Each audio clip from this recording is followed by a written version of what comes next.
Bismillahirrahmanirrahim. Assalamu alaikum. This evening, brothers and sisters, we just want to take a little time and want to look at something from 2007 that connects to 2008. As we know, Imam Muhammad passed in September, and his janazah was September 11, 2008. And we know, as a result of his passing, things that happened with our community. Many of us were surprised, and just kind of threw us off, and we're trying to get our balance, figuring what to do, leadership, etc., etc. So we just want to a big loss, which we know, but some of us, we know we have to keep going on, and a shocker to many of us. But alhamdulillah, we keep our faith and trust in Allah, and know that all the work done by Imam Muhammad wasn't done for when he passed for us to just fall apart. Today, just briefly looking at 2007, something that may have a spiritual, we may get a spiritual message, or what I see as a spiritual connection, connected to 2008, September 11, 2008, with the passing of Imam W.D. Muhammad. In 2007, a mutual friend of ours, Imam Mahdi Islam Muhammad of Chicago, a loyal supporter and follower of Imam W.D. Muhammad, a beautiful brother with beautiful family, and one who we established a relationship from the 90s, very close relationship, Brother Mahdi Islam Muhammad, myself, and he's the brother who invited me to be the keynote speaker at Chicago State University, where I spoke for the first time before Imam W.D. Muhammad. And he invited Imam Muhammad to be the guest, and Imam Muhammad was there. And like I say, he was a loyal supporter of Imam Muhammad, a mutual friend. And in 2007, he passed away. And I'm not aware of Imam Muhammad doing too many janazas in his leadership. You know, it's not like you're inviting someone to a banquet or to do a public address, and you know, like they traveling around to do a janazah. I'm sure he did. I'm aware of two, but he did this brother's janazah, and that's what we're going to focus on from a spiritual point of view. Maybe we can look at something a spiritual connection to what happened in 2007 and the Imam's passing in 2008. Just something that came to me later on. I was at the janazah for the brother and participated in it. And like I said, we had a mutual friendship, a relationship, and even when I was speaking on the similarities with Christianity and Islam, as you can see, Mahdi Islam Muhammad put together a program, invited me there, I think in Indiana, with Imam Muhammad's support, etc. And I'll show a couple of clips where I mention him. But he was a beautiful brother that passed away on September 11th, 2007, exactly a year before Imam Muhammad passed away. And Imam Muhammad actually did his janazah, the both of us. I did it at the grave site. After seeing this statement in the paper and seeing how Imam Muhammad was encouraging people to read this book in the 90s and appreciated what I had done, Brother Mahdi reached out to me to come to Chicago State and to speak on what's the difference. And Imam Muhammad accepted to be a guest there at that event. Okay, so just want to show a couple of things here, and just look at what happened in 2007 that connects to 2008, as we've been showing with the other years. There'll hopefully be some benefit, but most certainly we're going to show you something that it was in the Muslim Journal that the Imam said at the brother's janazah. Very profound, and definitely some good wisdom for us and something for us to think about and looking at life and death. Just going to show a couple of clips, video clips of me mentioning our brother. Here the picture with me, him, and Sister Aisha, editor of the Muslim Journal. Of course, which I've seen already, he's speaking with Imam Muhammad. Very, very close relationship with the Imam as a dedicated supporter. And like I say, not aware of Imam doing too many janazas, but he did this brother's janazah. And I'm pointing this out from spiritually because it was exactly a year before Imam Muhammad passed. It was the same day of his janazah, September 11, 2007, Imam Muhammad's September 11, 2008.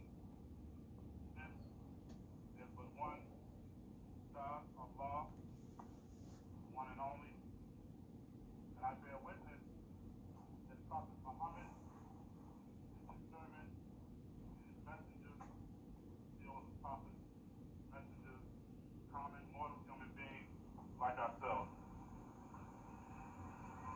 To Imam Wahid Muhammad, Muslim American spokesman for human salvation.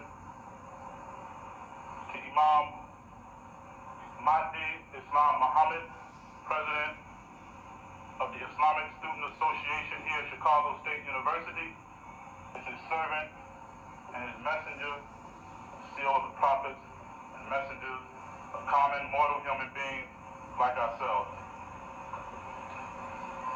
To Imam Wahid Muhammad, Muslim American spokesman for human salvation.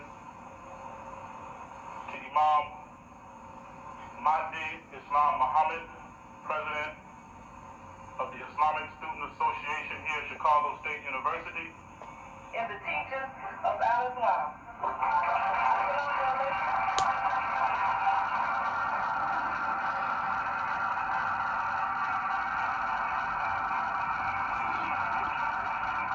Thank you very much. Bismillahirrahmanirrahim. Always trusting God and wishing, praying, prayer and the blessing beyond the last messenger, prophet of God, Muhammad.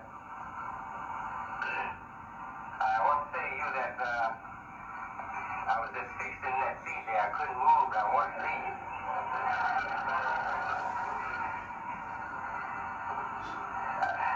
I've been through it for most of my life. I was born under the teachings that you were correcting.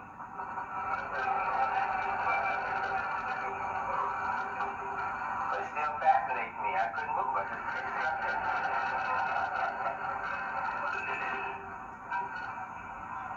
I was told that somebody feels they're expecting you to speak, but I think, yes, not guest speaker, you know. So I'm only here as a guest to witness the occasion, and I've gotten a lot from it. I've listened very carefully, and you can't help but have mixed emotions when you've experienced that, you know. I really appreciate the courageous work of the author of the book, and I hope you have some of the books available. Yeah, the book is a very worthwhile contribution. Reading the Qur'an. But I'd like to say I'm glad to see my good friend and brother from Chicago, from Atlanta, and Imam Mahdi Islam Muhammad from Chicago. Thank you for coming. Allahu Akbar. I hope that you will bring people now.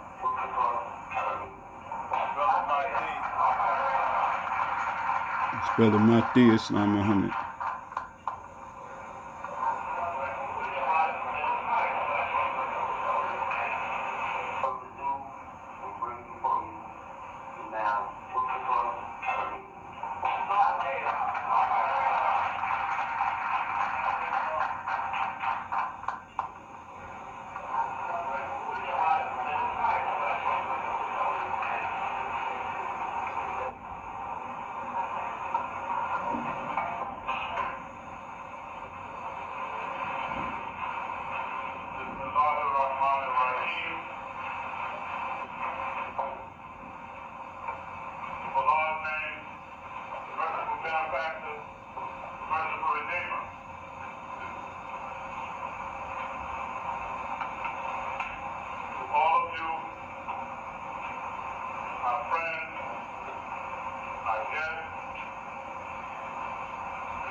just showed a couple of clips just to show our relationship.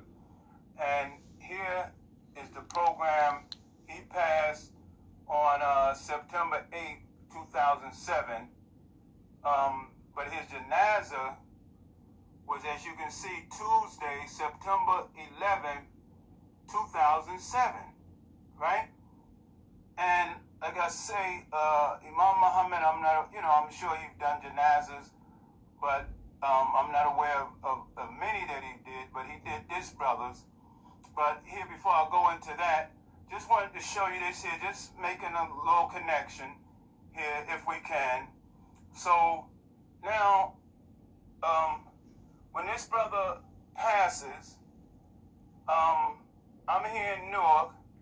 His family calls me, beautiful family, and say that he had told them that if anything happens to him, to get in touch with Mustafa El-Amin. I don't know exactly what to do. Now, I didn't know he had told him that. I'm way up here in Newark. So, and they didn't really know what to do, beautiful family.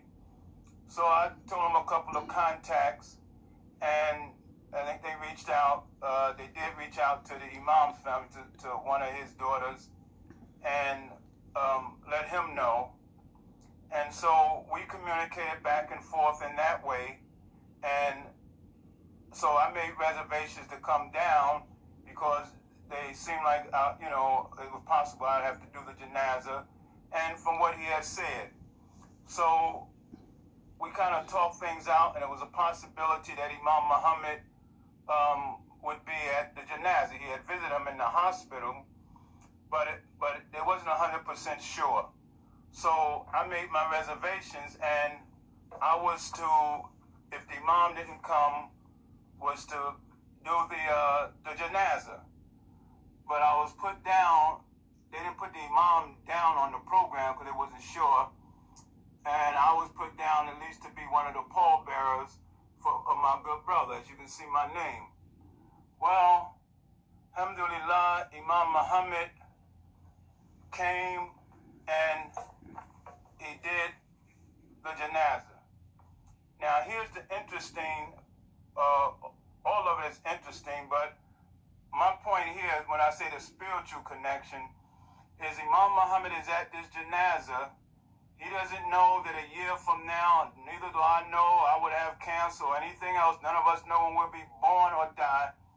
That on this September 11, 2008, it would be his janaza. But here he's at a janaza, and he's speaking about life and death at this janaza. And we're going to show, we have the Muslim Journal. I was able to track that down finally from 2007.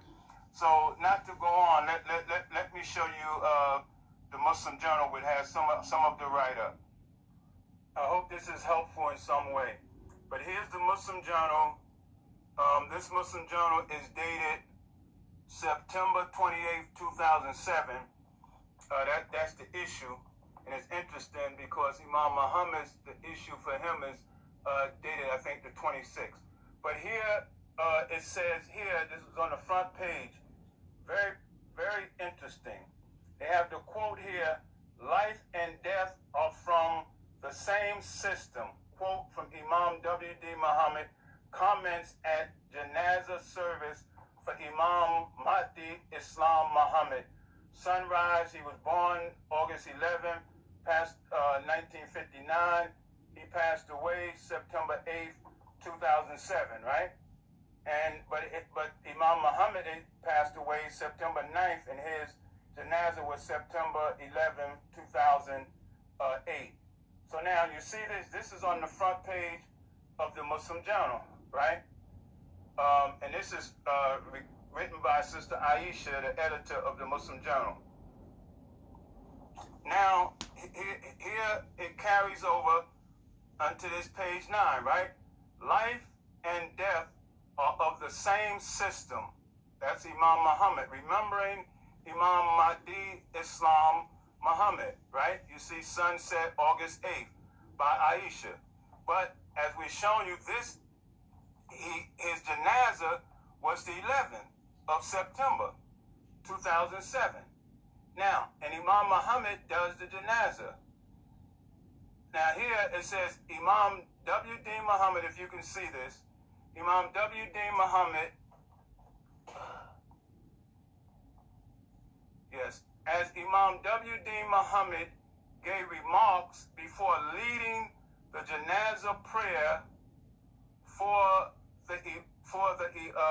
the imam, right, for the brother, the husband, who was a brother, a husband, a father, a good friend, yes, to many, Imam Mahdi Islam Muhammad, Imam Muhammad acknowledged the family's grief. Quote Imam Muhammad, "These are always sad occasions," said Imam Muhammad, referring to when we have to lay to rest a loved one. But also know that life and death are of the same system. See, this is what I wanted to read to you all, for us as Muslims, believers. This is very insightful and very beautiful to know, because I'm sure we feel these things as well. But let me continue. Imam Muhammad added, pointing to the inevitable cycle that everything goes through, except, of course, Allah himself. This is Imam Muhammad speaking. I was there when he was speaking. Speaking on his own sensitivities, Imam Muhammad told the family that without being overly superstitious, you will still feel your brother's or your father's presence. As he said, he still feels from time to time the presence of his father and mother, the Honorable Elijah Muhammad, Sister Clara Muhammad, and that of his son Cedruddin. Perhaps these words gave some comfort to the packed hall at the Cedar Park Funeral Home, where the janazah was held for Mahdi. The service was entrusted to Brother Ota Ara Ali, funeral director. Imam Mahdi's only son, Mahdi Islam Muhammad Jr., he spoke on behalf of the family. Now, while Imam Muhammad and I were sitting there, this is a picture that I have here, he asked me, did I speak? And I said, no, I hadn't spoke, but I was, organizing things. So I made some comments as well, and then as you just read, he asked his son, Mahdi's son, to make comments, and then Imam Muhammad made his comments. And then Imam Muhammad, he did the janazah there, he did the prayer, and then afterwards, he said he wasn't going to the grave site. He asked me to go to the grave site and finish things up at the grave site, which I did, and I always remember that, because at the grave site, I think I recited Ayatul Kursi, and then the last two ayahs, I think, of Surah 59, and I think I forgot some of it, and I asked the audience to help us. So I remember that. Okay, so this is exactly a year, that's my point, before Imam Muhammad passes away. This is September 11, 2007. That's where I'm trying to go with this, and I hope that we get something out of this, is we never know what's going on in our life, what signs, where we're going to be a year from now, a day from now. That's why we say, inshallah. So from there, before we went to the grave site, and before Imam Muhammad left, this is the last conversation, and I'm just using this particular picture here, that Imam Muhammad and I had before he passed away. The last conversation in person with Imam W.D. Muhammad was that day at a funeral parlor on September 11, 2007. And this is what was said. So after that, the Imam said to me, he said, when are you going to invite me back up to Newark? And I said, I remember what he said to me when I told him I had cancer. He said, I'm praying for you right now. The second time I told him, I sent word, he said, send word to Mustafa, I'm praying for him right now. So he said, when you going to invite me back to Newark? I said, I'm doing it right now. And I told him, I said, we even have a bigger place now, you know, bigger masjid. He said, get a big place, a place that holds a lot of people, that holds a whole lot of people, okay? And I look forward to coming up. So that was part of our conversation that day at that janazah. That was my last physical, face-to-face conversation with Imam Muhammad, was a year before he passed away, which was, again, September 11, 2007, and we know he passed away a year later. So now I get back, I leave, I go back, and I send him a letter. And I'll read this letter to you.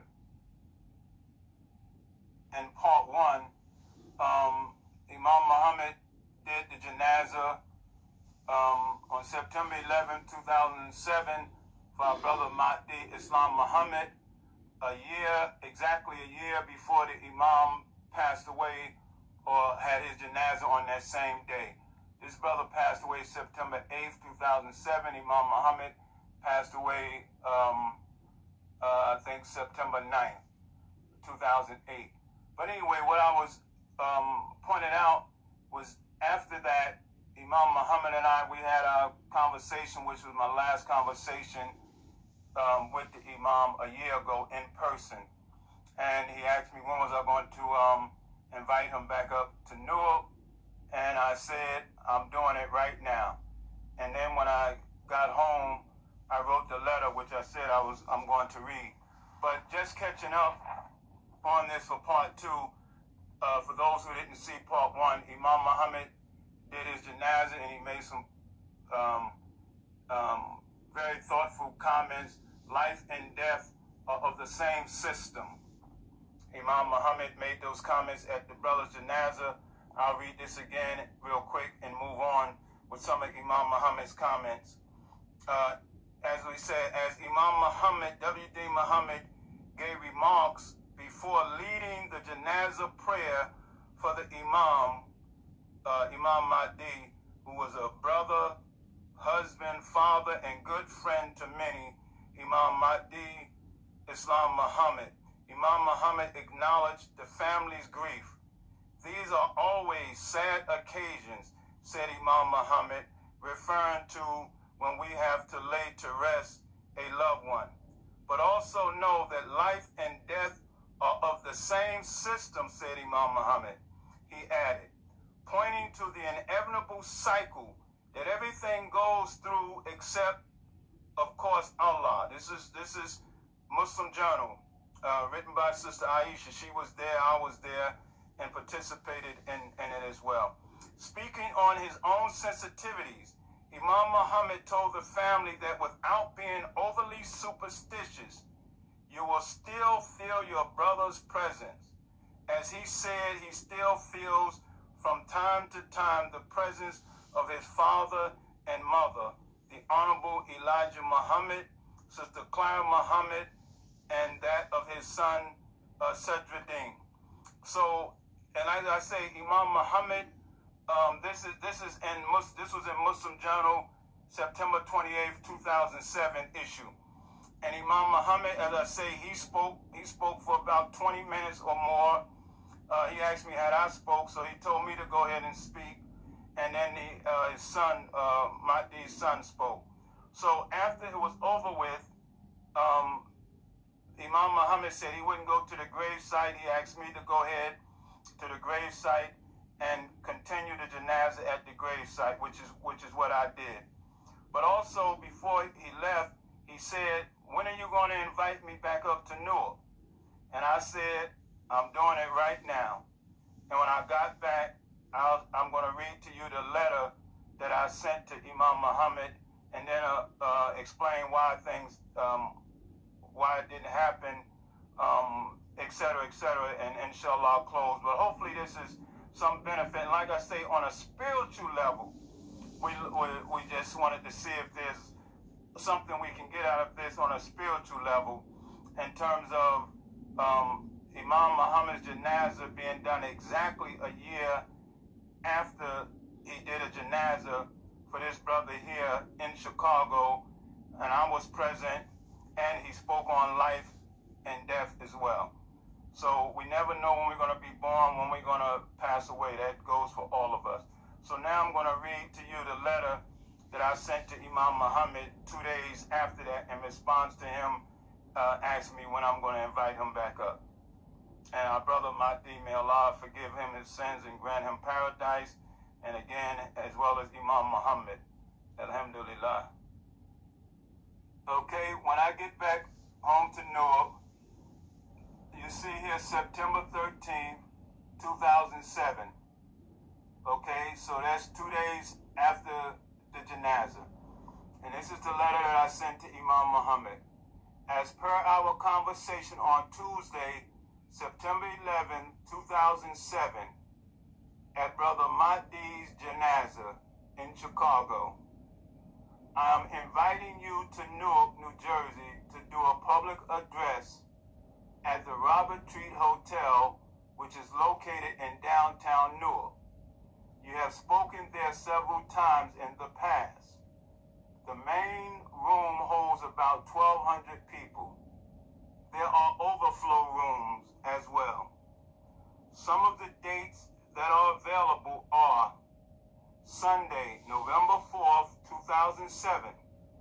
This may be a very good day because, as I understand, you are scheduled to be in Philadelphia on Saturday, November 3rd. Since you will already be in the area, it may be easier for you to come to Newark. Another day, Sunday, November 11th, 2007. This may also be a good day because it is just before a holiday, Veterans Day, so people won't feel like they have to rush home and prepare for work the next day. The next available dates at the Robert Treat Hotel are Saturday, January 5th, which would be 2008, the 12th, the 19th, and the 26th. Thank you for your consideration. Hope to hear from you and see you soon. May Allah bless you with a lovely Ramadan. So when he said, when am I going to invite you, I moved on that. Now, of course, that takes time. You know, it's not like you can do it in a week because he has a schedule, you know, and sometimes, you know, these things may not even get to him because there are other schedules that he have and, you know, other people that have to set things up, etc. But anyway, I sent this to him immediately, right? But this was the result of being at the janazah that was done by both of us. He did the prayer, he spoke, and he asked me to go ahead and do what had to be done at the grave site. So, Alhamdulillah Rabbil Alameen. Now, again, that was my last time physically speaking to Imam Muhammad. Now, what happened with this? Well, as I've shown you all, in the year 2008, I had surgery for sinus cancer. So shortly after this, my birthday was November 13th. Had a surprise birthday party, etc. My wife at the time, but I had sinus problems, and so I went in to someone to check it out, ear, nose, and throat, and they said they saw a mass. Now I already was still had I was finished. Well, I wasn't finished. I had the prostate cancer, as I mentioned, but you're not out of the clear until about 5 years. So I had just started getting treated 2005. So we're in 2007. I'm still just going back and forth just to check things out. So anyway, 2007, I go and I'm told they see a mass in my sinus. And this guy was just kind of brutal, but he was straight. He said, hey, it could be this, it could be that, it could be cancer. And by the bottom line, it wound up being cancer going into 2008. And it was so close to my left eye, they told me they may have to take my eye out, right? So now this wasn't like prostate cancer where I waited, and sometimes they even tell you, they offer you watchful waiting. This says it could be heading towards your brain. And when we do the surgery, if we see it going that way through your eye, we're going to take your eye out. So I'm wiped out. Okay, so now from that point on, I have to focus on my cancer treatment, right? Surgery, just everything. You know, it really, when people have cancer or they're sick in any other way, it's not just physical. It affects you emotionally, it affects you psychologically, it affects your spirit. You know, it has effects on all different ways. So always understand that when you're dealing with someone that's sick and they may be acting a certain way, it's not just physical. So I end up with cancer. So naturally I put that on hold in terms of trying to invite the Imam. I had to focus on that. We go into 2008, because this was the end of 2007, 2008, and then I wound up getting a surgery, 18 hours of surgery in March of 2008. We sent word to the Imam, and Imam sent word, but I didn't speak to him directly. At that point, you know, it's all about your faith in Allah. I know the Imam can pray for me. I know he's not a medical doctor. He always told, do what you have to do. And so, you know, we continued. We had that surgery. Then I had radiation, right? Going into June, etc. I don't want to spend a lot of time on that. But I'm just saying to you, I sent out the invitation, but I ended up with cancer. And I've told you this before. So while I'm getting treated for cancer, we send word to the Imam, and not knowing that the Imam is going to pass that same year, right? So now I'm going to show you a picture. I hesitantly show it, and this is one of the better pictures, but how I actually looked. I lost about 70 pounds, all of that, hair fall out, the whole bit, but I kept going to the masjid, doing the khutbah, etc., as much as I can, staying active. Now, as I've shown you before, even while I'm in that state, here, July's issue, but in June of that 2007, I send this letter here, thank you letter to Imam W.D. Muhammad, right? And you can see this is June 23rd, 2008, right? Now, 18 hours of surgery. I'm in rough shape, brothers and sisters, at that time. And then another 8 weeks of radiation, going back and forth to New York from New Jersey. Have to be there by 8 o'clock in the morning, really 7:45. So that's why I couldn't go forward with the program with Imam Muhammad, right? And again, that's why I say the last time I spoke physically to him was September 11th, 2007, physically face to face. Now, you see I sent this letter here, and I'm going to show you a picture of how I look. And this is a better picture. And I went to Chicago to the Imam's Janazah, and I tell you, most people didn't even recognize me.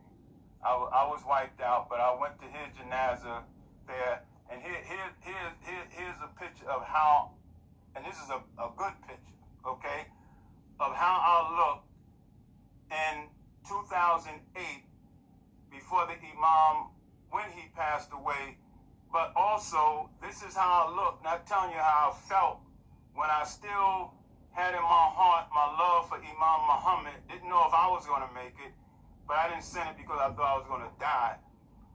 My faith was strong, and I just kept doing what I could do. But this is how I look. When I sent this letter to Imam Muhammad, this was the result of radiation, etc., and trying to stay strong. And when Imam Muhammad passed, right, 3 months after this, and I had my surgery in March, 6 months later exactly, Imam Muhammad passed away. But that was 3 months after I sent him this thank you letter with my sons on the front. And so from that point on, any work that you saw that I'd done after Imam Muhammad, I was still working as much as I can, but also trying to recuperate and get myself back together. And I thank Allah so much that we overcame that cancer. And my mother, she passed. May Allah grant her paradise. After things got together, she said, boy, you really look handsome, you know? I mean, that was a process to make you look better, but only mom could say something like that. So, brothers and sisters, you know, all that was 2007. And then, as we know, Imam Muhammad passed. 2008. So that's what I wanted to show you, how things connected over from 2007 over to 2008. And like I say, you could say it's a coincidence, but we can say spiritually that connection was, for me anyway, I can say the last time I spoke to Imam Muhammad was at a janazah on September 11th, 2007, was our last physical conversation. And then, not knowing exactly a year later, for him, he's doing a janazah in Chicago on September 11th, 2007, which, according to the Qadr of Allah, was the day that he would have his janazah a whole year later. So we can get a message from that for us, that you never know when that time is coming, what signs could be given. So we just keep doing whatever good that we can do and try to stay focused. And have faith and trust in Allah. We know it's a big hit for us to lose Imam Muhammad, but we trust in Allah, and we can be like Hagar was in the desert after Abraham had gave her everything that he could. All of the tafsir, all of the commentary, all of the love. But it ran out because Allah is all lasting. Allah is totally independent, and his knowledge it never runs out. He's always present. So she had to reach within because everything ran out, and it was left up to her, and she ran 7 times, meaning she made a complete effort. She never gave up, and Allah rewarded her through her son, new leadership, to rub his heels and come up with the water. But that's how it goes, brothers and sisters. You have to have your trust and faith in Allah, because we as human beings, we're all going to pass away one time. Our knowledge, everything is limited. And so for me, I still keep the faith, but I wasn't making this about me. Just saying to you in closing that this is why I didn't go any further with Imam Muhammad coming at the invitation, but that was our last conversation. And so, you know, a little older, you get a chance to reflect on these things. You don't know that they're going on at the time. But alhamdulillah, Rabbil Alameen, I pray that we've been able to say something, just share something with you. I might have went a little longer than I want to, but, you know, I'll try to piece this together. And so, alhamdulillah, we'll be all right, brothers and sisters. Keep the faith. Assalamu alaikum. It is in the Qur'an and it is in the Sunnah, as I have tried to represent it. That's the need, because I'm not going to live, I'm going to die. And maybe sooner than you think.